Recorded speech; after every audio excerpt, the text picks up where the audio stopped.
सास बहू की अनोखी कहानी। सुनंदा अपने पिता की इकलौती बेटी थी। नाम के मुताबिक देखने में भी बहुत सुंदर थी।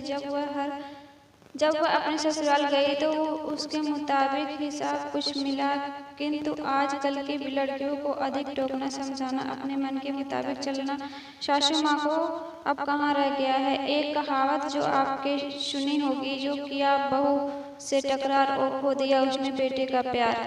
इस कहानी के मुताबिक सुनंदा की सास सुनंदा को हमेशा समझाती, बहू ऐसा करो वैसा करो।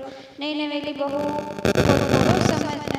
को थोड़ो ही दिनों में अपनी सासू माँ से चिढ़ पैदा होने लगी। इस प्रकार यह सिलसिला आगे की ओर बढ़ता गया। एक दिन सुनंदा के घर कुछ मेहमान आने वाले थे। सासू माँ बोली, बहू आज कुछ अच्छी व्यंजन बनाओ और मेहमानों के लिए चाय नाश्ता का इंतजाम भी अच्छी तरह से होनी चाहिए।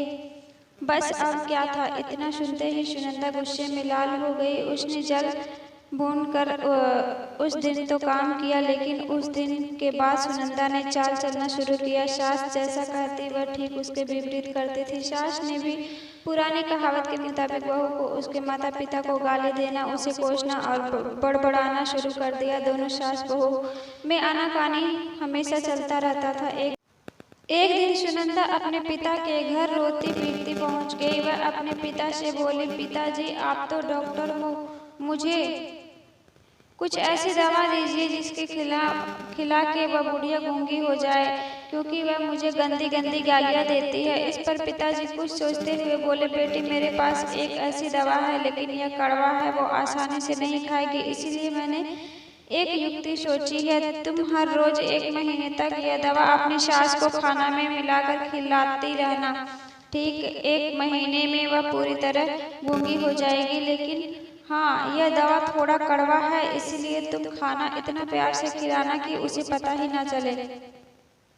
दवा लेकर सुनंदा खुशी खुशी अपने घर आई और पिता के कहे मुताबिक अपना काम शुरू कर दी। अब सास जो कुछ भी कहती उसे वह मानती और उलट कर जवाब भी नहीं देती, क्योंकि वह जानती थी कि बुढ़िया तो अब महीने भर में गूंगी होने वाली है। बोल ले जितना बोलना है, उसके बाद वह चैन से रहेगी।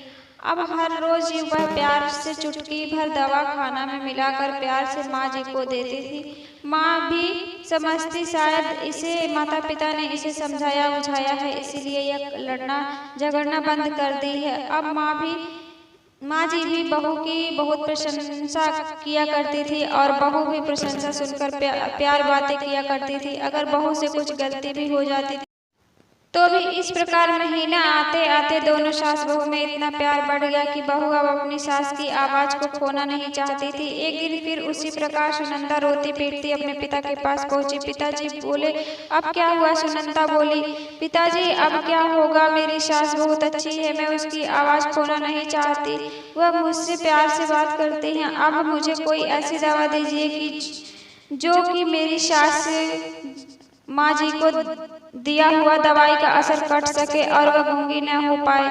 इसी प्रकार पिताजी हंसते हुए बोले, बेटी तुम रोना धोना बंद करो और खुशी से रहो। जो दवा मैंने तुम्हें दिया वह कोई दवाई नहीं था, वह रिश्तों में घुली कड़वाहट उतरने की तरकीब थी। अगर मैं ऐसा नहीं किया होता तो तुम शायद आज नहीं सुधरी होती। बेटी इसी प्रकार यदि तुम अपनी सास के साथ अच्छे से रहोगी तो वह भी तुम्हें अपनी बेटी के समान प्यार करेगी। अब सुनंदा को सारी बातें समझ में आ गई थी। उसे अपनी गलती का एहसास भी हो गया था। वह वापस अपने ससुराल चली आई। इसके बाद दोनों सास बहू प्यार से रहने लगे। उसके बीच स्नेह और अपनापन का भाव आ गया और घर खुशियों से भर गया। आशा है कि यह कहानी आपके दिलों को छू गई होगी। यह एक सच्चाई है, अगर बहू अपनी सास का प्यार पाना चाहती है तो उसे भी अपने सास को स्नेह देना होगा। जिस पर में सास बहू में स्नेह होता है वहाँ हमेशा खुशियाँ आती हैं। अंत में बस इतना ही, इस कहानी को एक शेयर करिए, बस समझने की देर है।